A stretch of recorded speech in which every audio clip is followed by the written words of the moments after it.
PHNX Cardinals podcast presented by DraftKings Sportsbook, an official sports betting partner of the NFL. Hungry for a big win? DraftKings Sportsbook has you covered. New customers can bet just $5 on any NFL team to win their game. And if they do, you win $200 in free bets. It is that easy.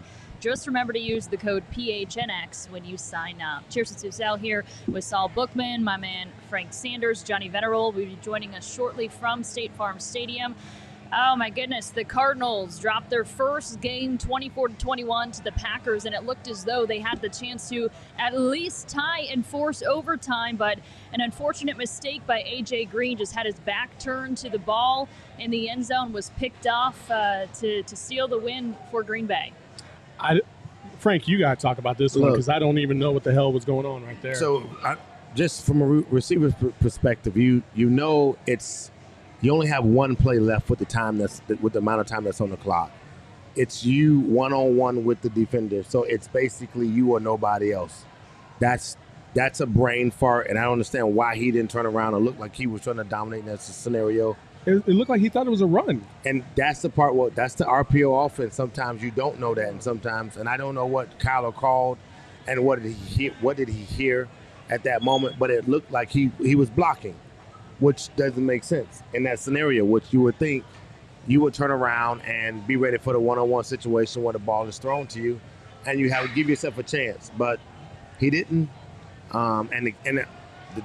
Kudos to the DB. Unfortunately, he made a great catch and a great play in a moments of time where we didn't need that to happen. So I don't understand. But I just, from every Cardinal fan's perspective, I don't understand why he didn't turn around, why he didn't stand up and look like it was an opportunity for him to make a play. It was one-on-one, and it's you in that middle of the moment. That's what you look for, that he would look to you and throw the ball to you, and you be in a position where I could be the hero in this moment. It's only you, and I don't understand why. I don't understand what he called. So if I knew what he called, that would make it much easier. But I don't know what he called because A.J. Green is a vet, and he wouldn't. It just doesn't seem like one of those things. So I'll listen for the press conference, see what they said at the end of the game. But truthfully, in that moment, I'm turning around looking for the ball. There's a comment right now, Alex Estrada saying 14 seconds left to go. Why would you run the ball? You wouldn't. Not in that situation because you have no timeout. So A.J. Green should have known, RPO probably is taken out. Plus, my man, did you see Kyler limping back to the huddle? He ain't going to run it. I don't. So I just don't understand a veteran like this in A.J. Green that would make such a catastrophic mistake. Also, I mean, that was a hell of an interception too.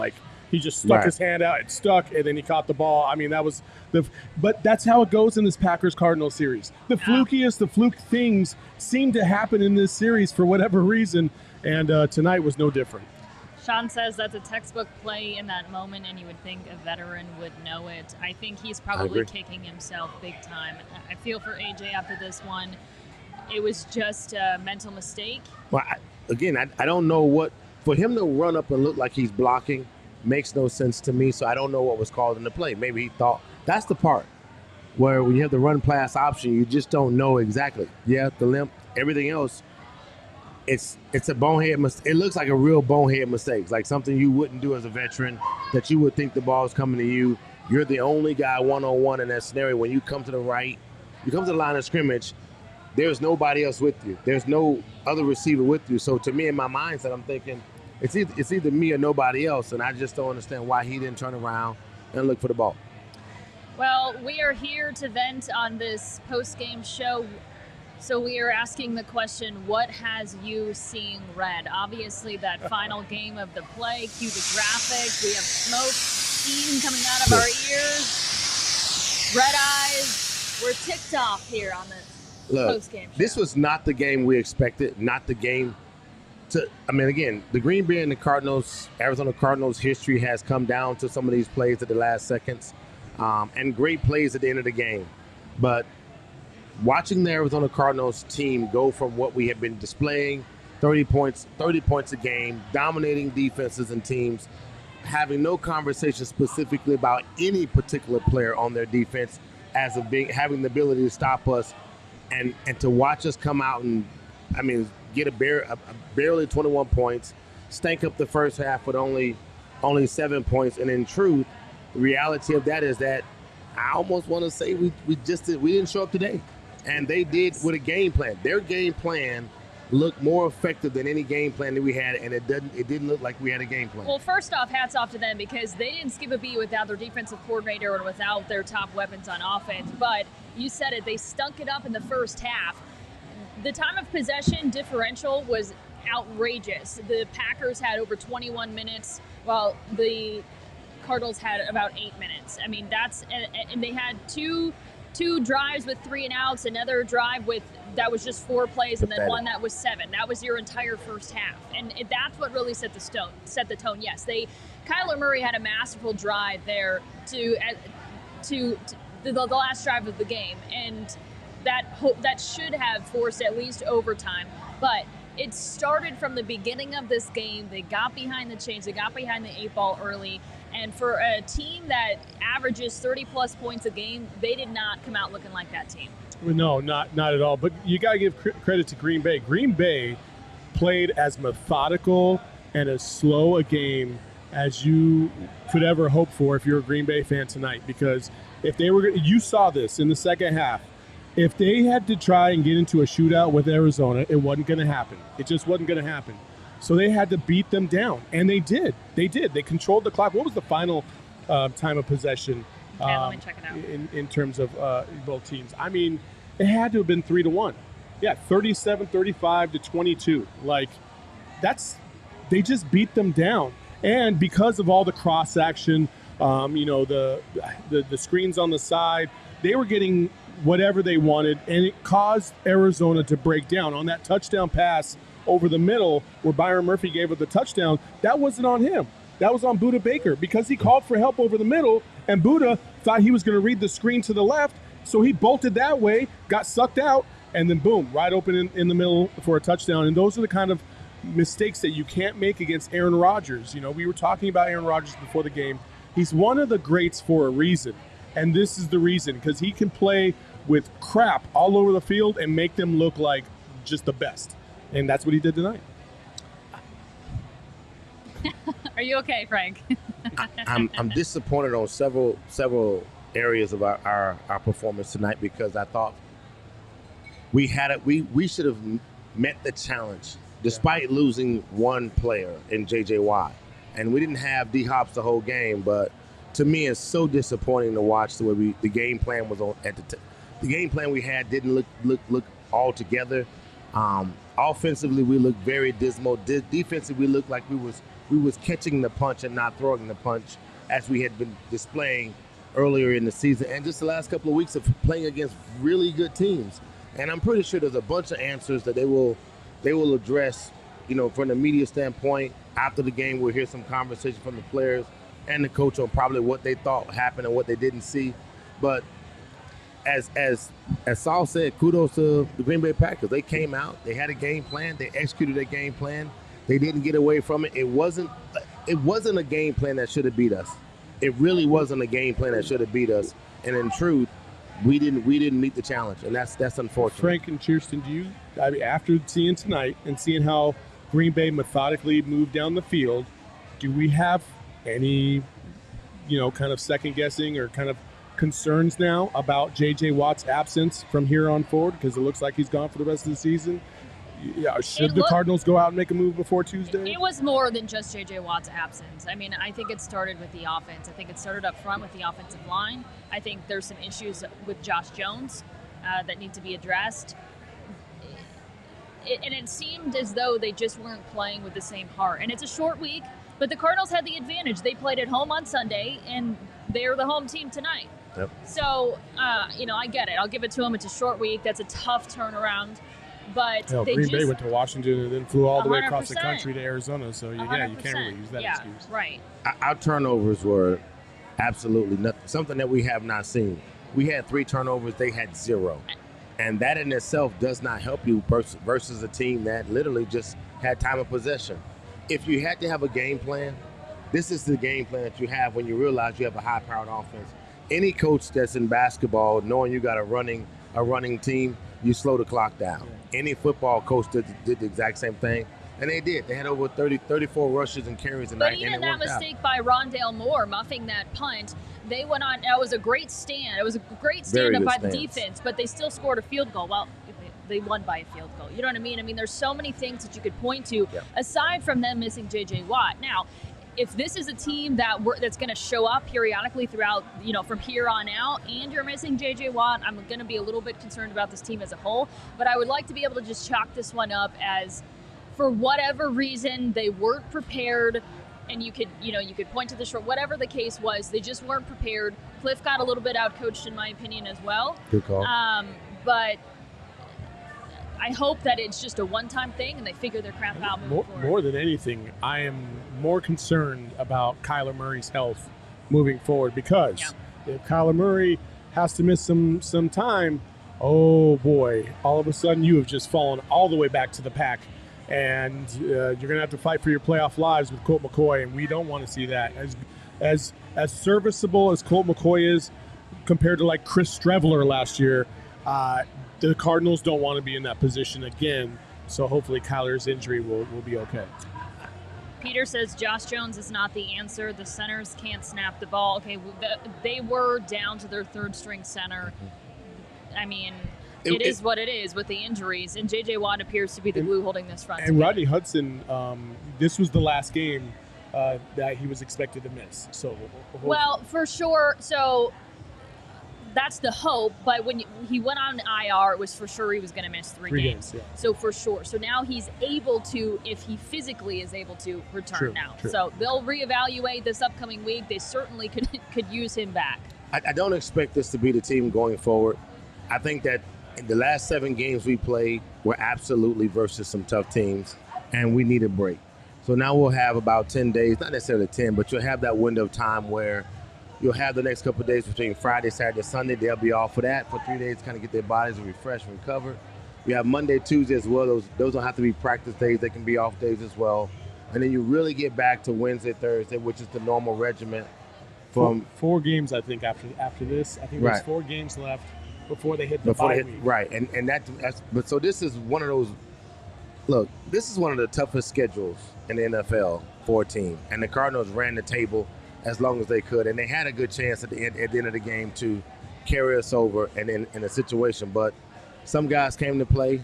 They tried to hold themselves together, and at the end of the day, Green Bay came up with the win at the end. And that's a tough loss, because they're going to look back and say they had a chance to win that ball game. And if they kick the overtime, if they kick the field goal, there's another opportunity. But I'm not mad at the play calling at the end. I'm mad at the results of it, because I felt like we had a chance to run one play. If that did not work, and A.J. Green knocks it down. You were complaining about the play calling. I mean, yeah, that was a great last drive. But you were complaining about the play calling like all game long. I was mad about the play calling because I didn't think we met the challenge. I thought that there were some things that we didn't do. Look, watching this offense move, and defensively, watching what we've done the last couple of weeks, it did not look like it. We were not throwing the blows until we got into a hurry-up offense. Then it looked like we were trying to get into a flow, a rhythm, and to get them off what they were doing defensively to us.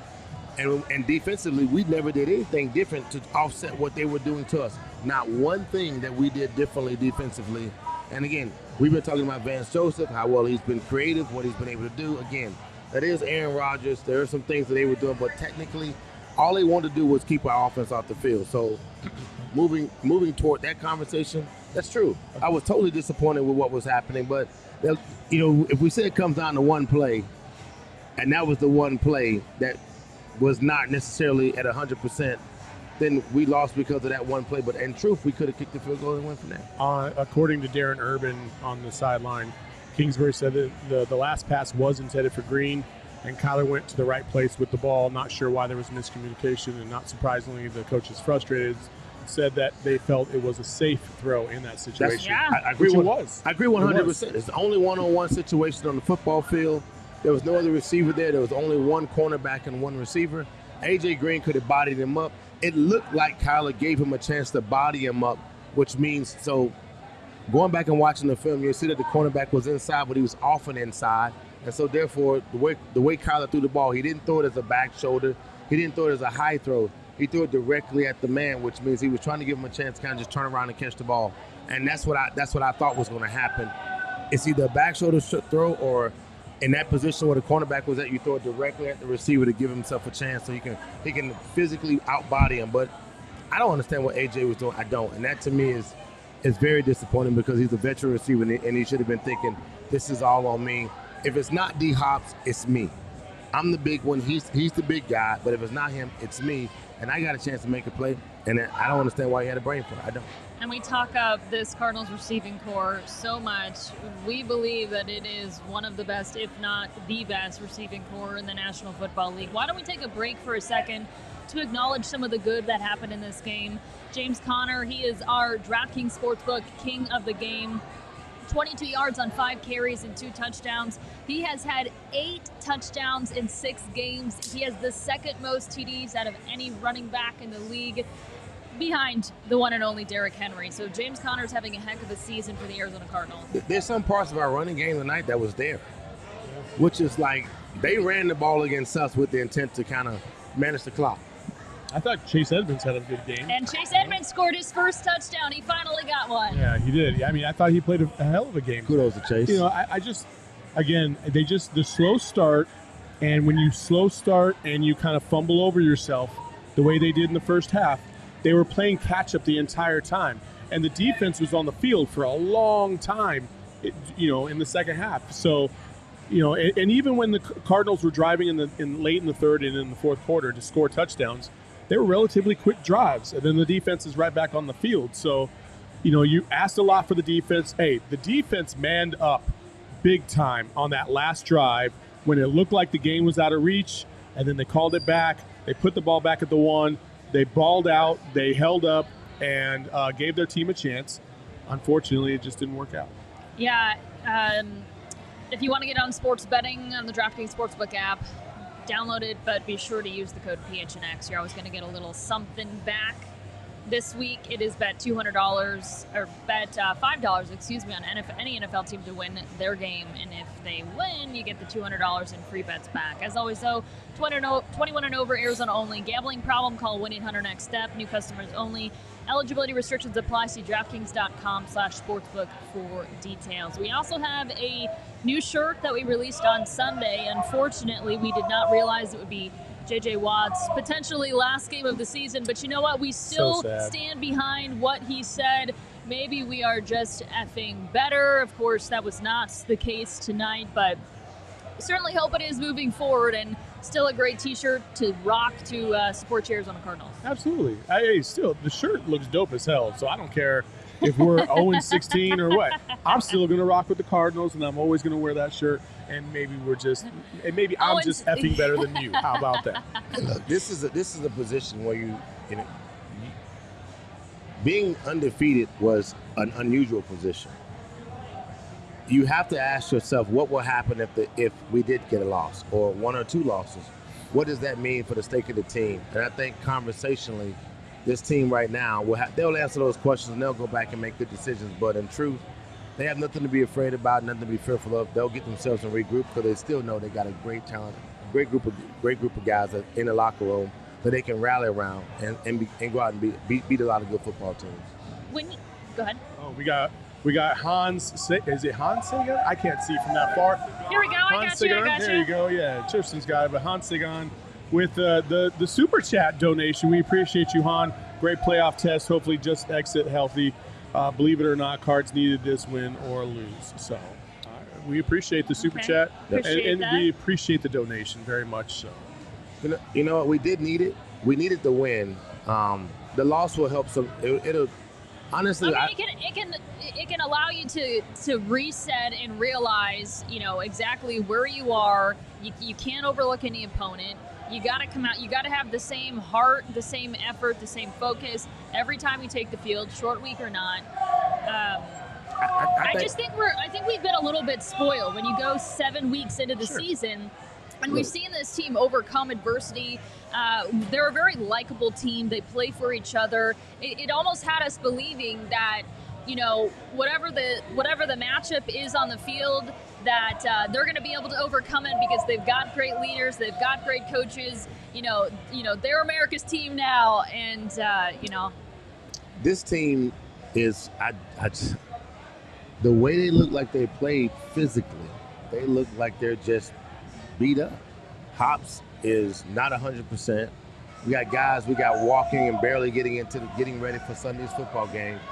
You can take as many tour dog shots as you want to and B12 shots, but eventually it catches up. I think this break is going to be really good for us.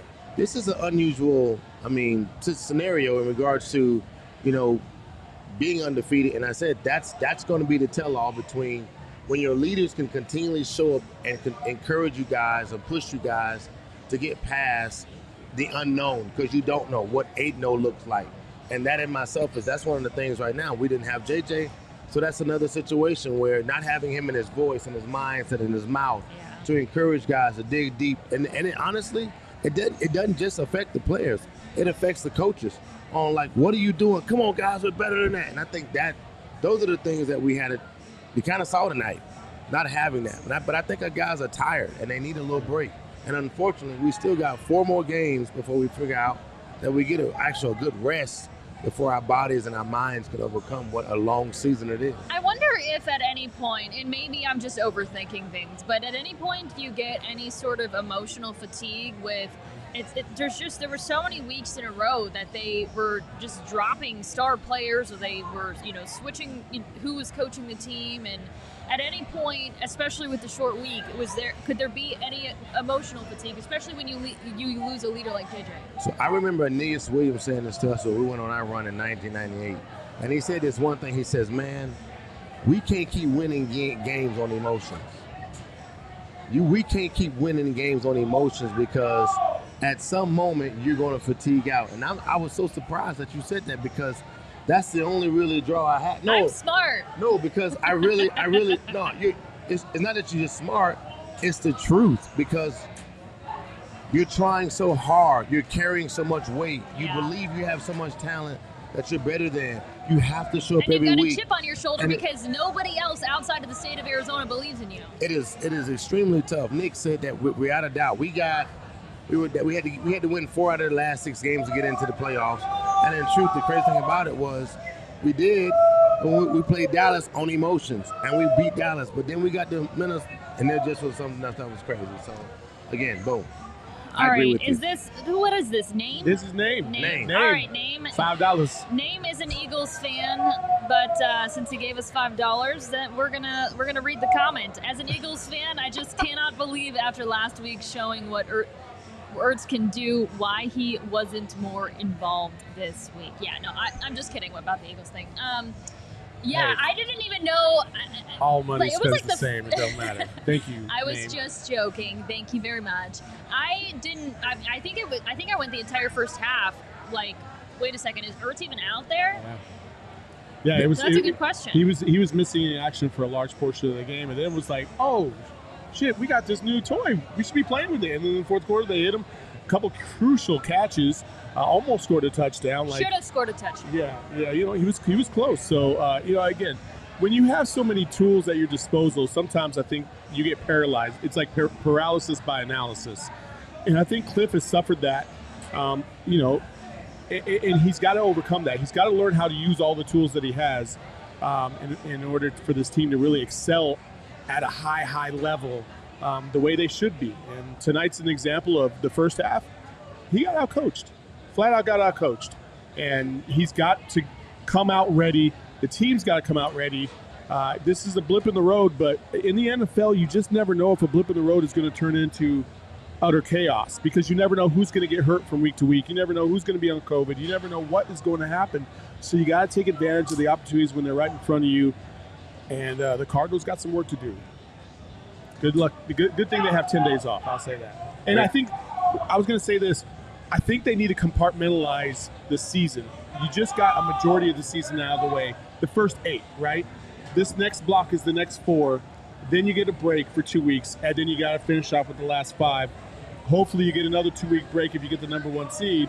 But right now that's up for grabs, because there's like 18 teams in the NFC that all have 1 loss. There's only 16 teams in the NFC. I know. I'm just kidding. Yeah. A lot of people in the chat right now talking about how East Coast media happy right now because we've been talking about it all season long. The Cardinals just don't get the respect they deserve. Who cares? Just prove it on the field. Like that's the great thing about sports is like, us three right here, all we can do is talk. We can't play it.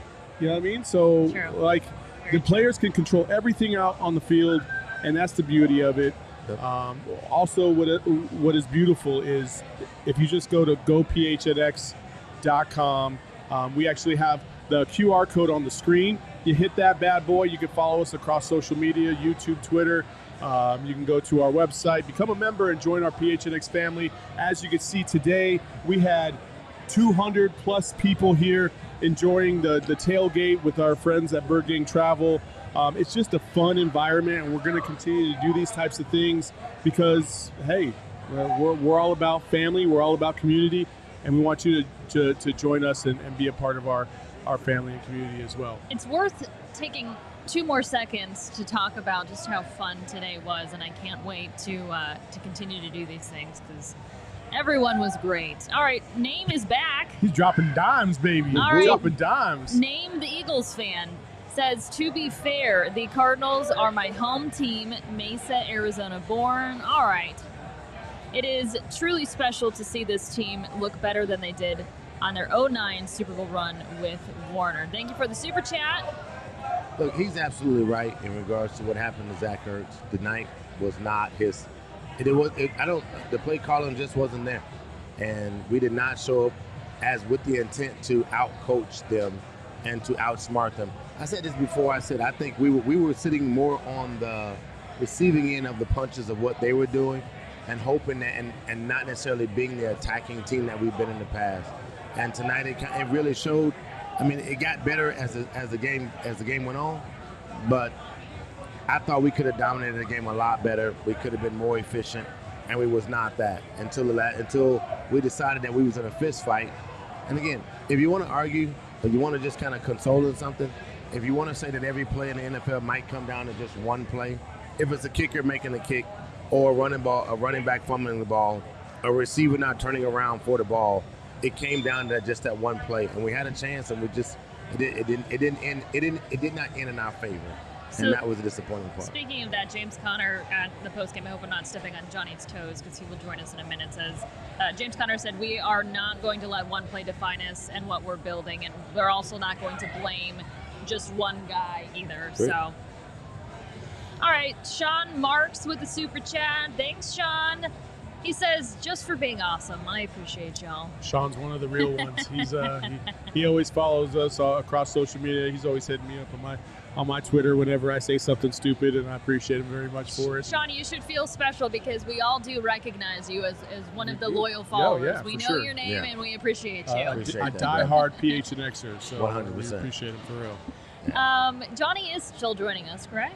Yeah, at some point, Johnny's lost in the abyss. He's trying to, he's probably, this is an important game to kind of find out, like, the updates on injuries, how people are really feeling. So I assume Johnny's probably sticking around. DJ Looks like Humphries he's talked to DJ Humphries, James Conner, Cliff. And Cliff. Johnny, where are you? So Johnny, it's time. He'll be here shortly, I'm sure. But while we wait for Johnny, one other thing that we should talk about, and we have to, you got to join our friends at Manscaped and take advantage of their deal, 20% off by using promo code PHNX. No, Frank, keep your shirt on. Keep your shirt on, Frank. It's not time yet. Jacob, the producer, said keep your shirt on. Stay ready. You ain't got to get ready. I'm ready. Stay ready. You got to get ready. Anyway, the Clippers, the Lawnmower 4.0, you know the deal. The lotion, the spritz, the body washes, the foot spray apparently, the shirts, the underwear, the whole 9 yards. Go to Manscaped. They'll take care of you. 20% off, free shipping with promo code PHNX, and enjoy. Well, while we're also waiting for Johnny here, I always like to remind everybody that when you download the DraftKings Sportsbook app using the code PHNX, you're always going to get a bigger payout when you combine multiple bets from the same game. It's called a same game parlay. The more legs you add, the more money you can win. Best of all, DraftKings is safe, secure, and reliable. And you can deposit and withdraw your cash whenever you want. That is why we exclusively use the DraftKings Sportsbook app. And here is a look at the rest of the crowd out here at the Lola. It is still rocking. Oh yeah, it's Latin night, it's about to get ugly in here, honestly. It's Latin night, so as soon as we get off the air, it's going to be on. It's already on and popping inside. You can hear the music in the background. And merengue, I know both steps. So if you want to holler at your boy, I got it. Oh my, Frank, you know how to dance? My salsa game was a little. My salsa game was a little different. Yeah, my salsa game was a little salty because I'm not really smooth with the hand game. But if you just give me that 1-2 pop, 1-2 pop, I got you. I'm just saying. I have no idea how to do anything other than some freestyle, which is not good. One more fishbowl and I'll teach you. I'll say this, going back to the game, Rockdale Moore had his worst game, I think, of the season because it's like my man forgot that there was instant replay. Bruh, there's instant replay. When you knew you touched the ball, you got to make sure that it's mental stuff. It's like, what are you doing? But why would you do that to begin with? It starts with, were you could lack of focus? You were nervous? I mean, what's the deal here? National primetime game, you got to be ready for that. Was his first of his career, I suppose. Yeah, I mean, I guess, yeah. I don't know. As a player, do you even feel that when the game starts that you're on national TV? I never did. I thought that it was always the moment. I felt like I practiced enough and got my mindset ready for practice that my whole intent was to do my job and be great at that. How do you think you would have when you were a rookie, though? Obviously, later in your career, it was like, been there, done that. Same thing. First ever primetime game? Same thing. Every game's just another game, right? It's just another, to me, but that's again, that's different. That's the level of, growth for different guys and guys coming into games with their mentalities. You probably got more hyped up for a team than you did like a night, right? I did. I thought, I couldn't wait to play Dallas. I could not wait to play Washington. I couldn't wait to play certain teams. You're absolutely right, because all I wanted to do as a little kid, I grew up watching these teams, and now I got a chance to play against them in their stadiums versus those guys, versus the names I use. And I played on PlayStation. So if I got a chance to go against Darryl Green or Deion Sanders, I was excited. James Hasty, I was excited. So that's what that's what I thought was more important to me than worried about me dropping the ball or not catching the ball. I wanted that. Understood. All right, Name is back for more. We appreciate Name or is it Name? Oh my gosh. I don't know. Name, if you could give us your actual name in the chat or the pronunciation of it, that'd be great. Name. He says, or she says, one more question for y'all. As the free agency period closes, do you see the Cardinals picking up anyone else to add to their already stacked lineup? Thank you for the super chat. Man, I don't know. I don't know. We talked about it before the game. Man, I am losing my voice. I really feel like. Are you okay? Are you crying? My allergies are killing me. Oh my God, right Saul! Somebody get this man a tissue. It's not. My nose is fine. Oh my God, are you okay? Oh my gosh, I am fine. Saul's crying. Well, let me introduce myself while you clear your throat. Saul is so choked up right now. Speak so Espo can make fun of you. I can't. My voice is like going. Hey, Name. Or Name. I would say this here, Name. I say yes. I say this is all in or not. Can I get some water? That we have to make a decision. I think it's all in, and I think it's important for us to figure it out. The water's all the way over there. Awesome. Johnny's on the field. Let's go, baby. Oh, let's go to JV. Right, JV's ready. We're gonna go to Johnny, and somebody else is gonna try and get Saul some water here, so he can. It looks like he's in a tunnel. He is in the tunnel. Did they not let him out? No field access today. No. Johnny, field access today. Hold on, Johnny. We can't hear you. Slow down. You're not going to be able to hear him. He's recapping the presser. Oh, well, we can't hear him, huh? Can you hear me all right? Go ahead. Go ahead, Jay. Johnny, it's not going to work, buddy, because the speaker's in front of us and it's too loud in here, so we can't hear you. So you can wrap up things there and come back here? Or? Yeah, well, we can't respond, but hey, Johnny, why don't you just give our viewers here just a kind of a breakdown of what was said post-game, and we'll leave it at that. So we can't hear you, but our viewers should be able to hear you. That sounds good. Okay, so unfortunately, no field access today. Nobody's in a good mood right now. Arizona Cardinals just suffered their first loss of the season. Had an opportunity to visit with head coach Cliff Kingsbury after the game, and he was adamant, as was James Conner, as was DJ Humphries. They're not going to put this loss on any singular player. So while it may have looked like A.J. Green and Kyler Murray had miscommunication on that final play, which is exactly what happened. They're not putting that ownership of this loss on that singular play. Cardinals had opportunities to win this game throughout the duration of the entire thing. Defense was on the field way too much in the first half, and then they faltered in the second half, giving up 2 touchdown drives. The offense inexplicably had 3 turnovers to 0 for the Packers. They nickel and dime things with A.J. Dillon, and Rodgers was fantastic per usual. So, I mean, it's just an unfortunate situation for the Cardinals. Miscommunication last play, defense on the field too long. Thank you, Johnny. We appreciate you. We love you. Make your way back over here when you're done. See you guys soon. All right, that was we don't know what this is the first time that we've ever done anything like this, so some technical difficulties here. I'm sure he had some great things to say, and I'm sure that he was in agreement with a lot of what we had to say as well. Also, name is actually Paul. So thank you. Name Paul. Name our super chat friend. His name is actually Paul. There you go. Cool. I can only imagine what Johnny says. He texts out a couple of things about what was said in the from the players' perspective, and I know going forward the next couple of days these guys are going to suck this up, and they're going to figure out how to rebound from that. They're going to realize that wasn't the team that they had been that showed up. They're going to discuss and describe several things that offset the mood, their mentality, and why they came out and played. And it didn't look like they came out and played a great game of football. Again, the late news, or if they knew that JJ wasn't going to play early, and then the final news for the players as well as us, the fans, to finally find out that he wasn't going to play was a real shocker. And that, to me, I think is we talked about how you're winning on emotions, but then eventually you got to show up and actually come to play. And it stops being emotional wins, but it becomes strategic wins. It becomes wins that you actually put together game plans, that you specifically sought out defenders that you wanted to dominate offensively and defensively. And tonight, I don't think we did that at the level we've been doing it before.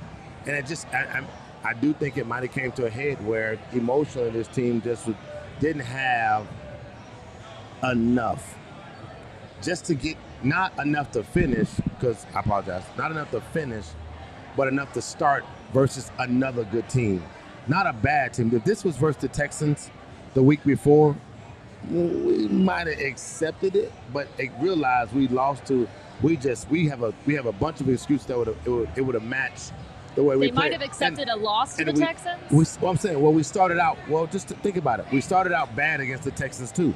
Yeah.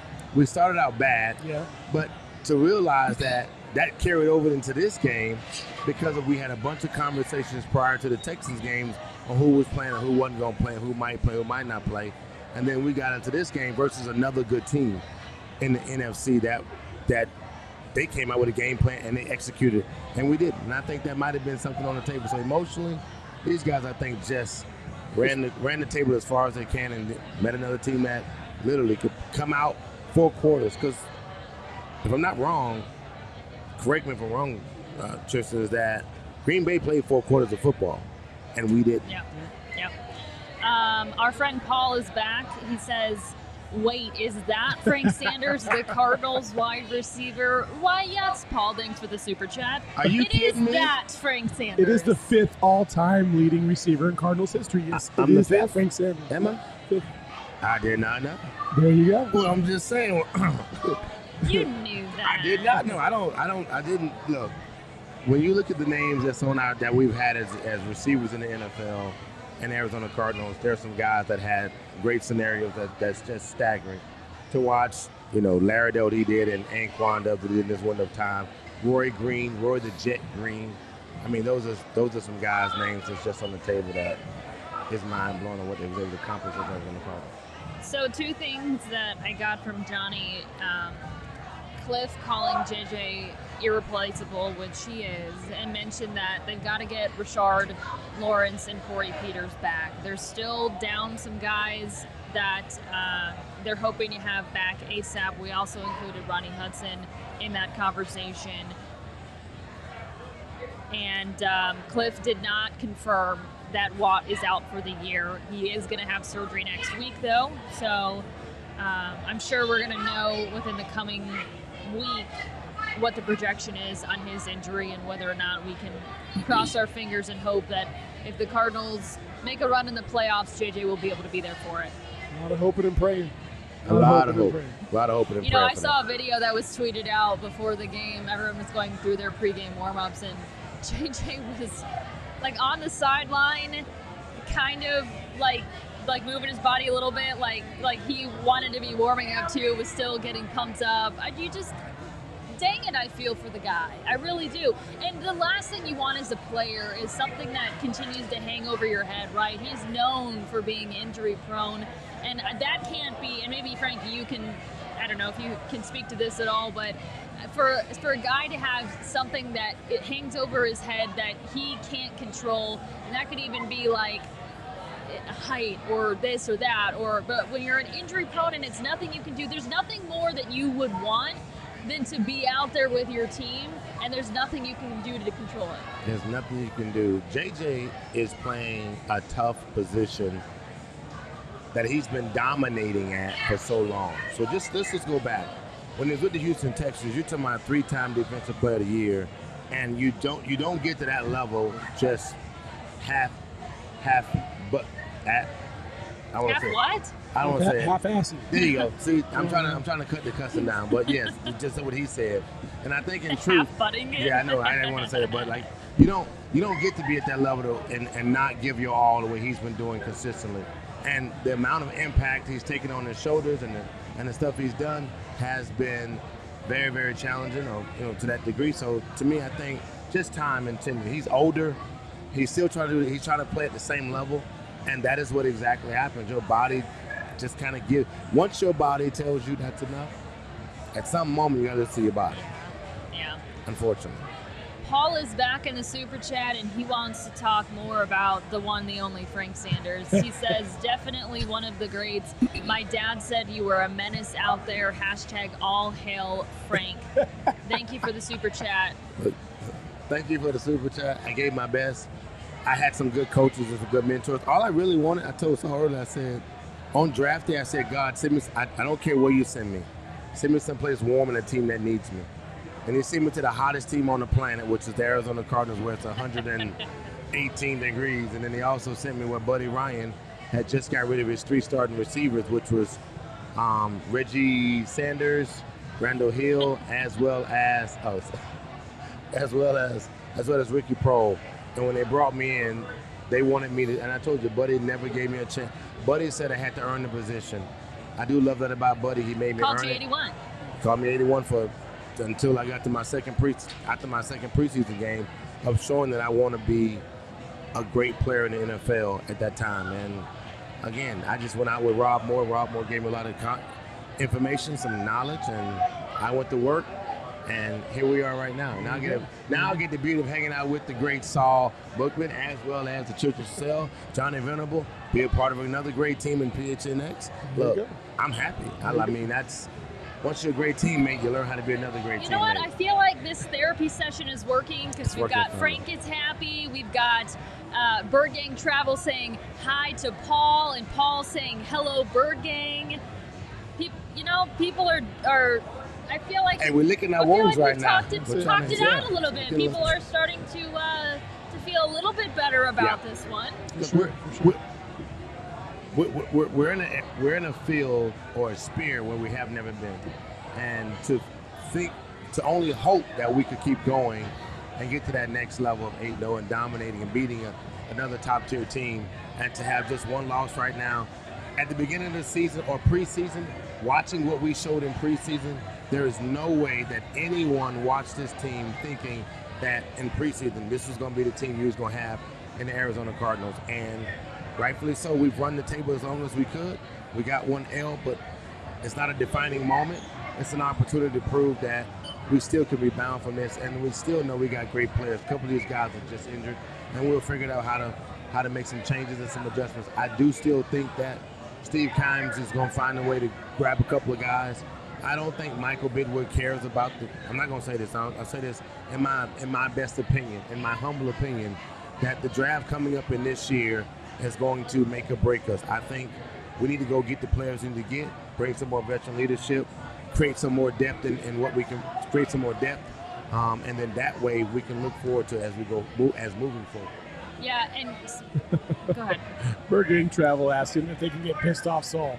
We got pissed off. No, pissed off Saul doesn't come along until we lose a couple games. Oh, this is unnecessarily. something that I'm not privy to. Is that go back alter and watch, ego? Go back and watch last night's Suns recap. Yeah. You'll see pissed off Saul. Well, when you lose to the Kings, people love pissed off Saul. Really? Oh yeah. I didn't know that was the thing. I didn't know we that have was a not thing. seen pissed off Saul here on the PHNX Cardinals podcast. No, there's been no need for it.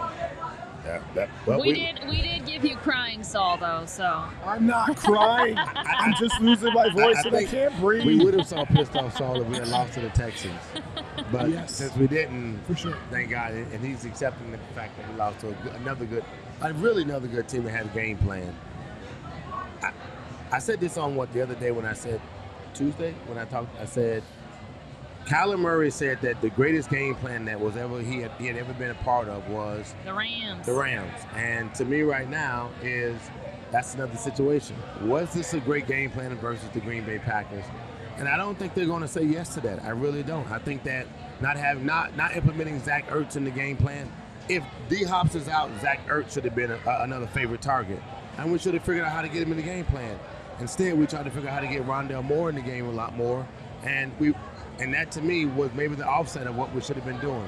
Our running backs are both effective in what we asked of them. Our offensive line was decent, not great, not good. They were decent, and it didn't look well. So to me, respectfully, we should have got Zach in the game more, and that probably would have changed the narrative in the conversation, but we didn't. Finally, now we coulda, shoulda, woulda. It is what it is. Right. It's time to move on. Right. It's over. It's already time to move on. Wow. Let's wash it. Hey, we got more Snap and W's. clear. We have more W's than we have L's, so we can wash this little one out of the way. We can, really can. Yep. Is that it then? Yeah. We end there? I think so. We out. That's it. Look, who do we have next week? I don't know that.